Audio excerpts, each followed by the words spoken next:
Today I'd like to talk about some 9/11 research that I conducted in the past. The reason I decided to bring this up is because I'm the only one that I've ever heard talk about this specific argument. Alright, you got everybody talking about these other things, but through all my years of studying, not once has this been mentioned in this specific area.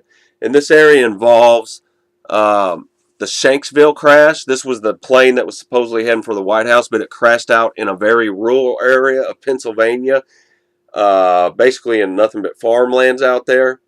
What I discovered is if you use Google Earth nowadays, you can actually go back in time and look at earlier dates of aerial photos. If you go back prior to 9/11, before this plane crashed, there was just a big bald spot of dirt already there, where there's trees all around, but there was just a big bald, looked like a landfill basically, or a spot where trees were all ripped out.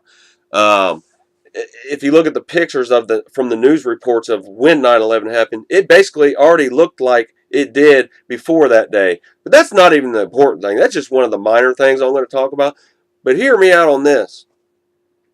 The mainstream media and the government's story that they fed to the sheeple, the general public, is that there was no people found, no bones, no blood, but yet we're supposed to believe that there was clothing fragments hanging from trees in the woods nearby. Give me a fucking break, people. Come on now. It's really common sense here. All right, jet fuel burns at 800 degrees.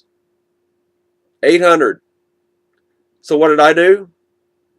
I thought of the smartest thing to do here. I called a mortician.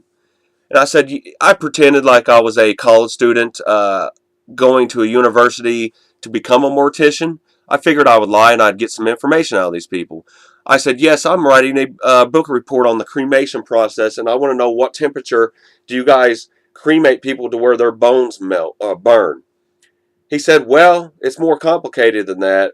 They don't really burn all the way. I said, what do you mean? He goes, well, we cook them at 1400 degrees and then we still have to grind them up. Okay, so you're telling me 800 degree jet fuel disintegrated these human bones.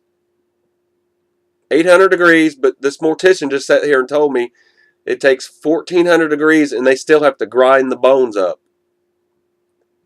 I don't know about teeth, but I'm sure these teeth would have still been there too. They're fucking lying to you. Fucking lying to you. These people were never on this plane. There was no one ever on it. These people were taken somewhere else. They were put on another plane. They were either taken to do some weird scientific hush-hush experiments on, or they were exterminated. They were done away with.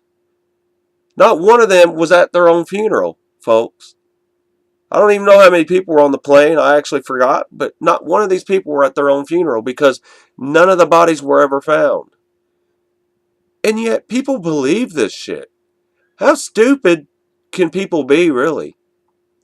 I just proved it without a doubt. You know, I didn't prove that what I'm saying is true, but I just proved that the official story is a lie. And that's all I fucking need.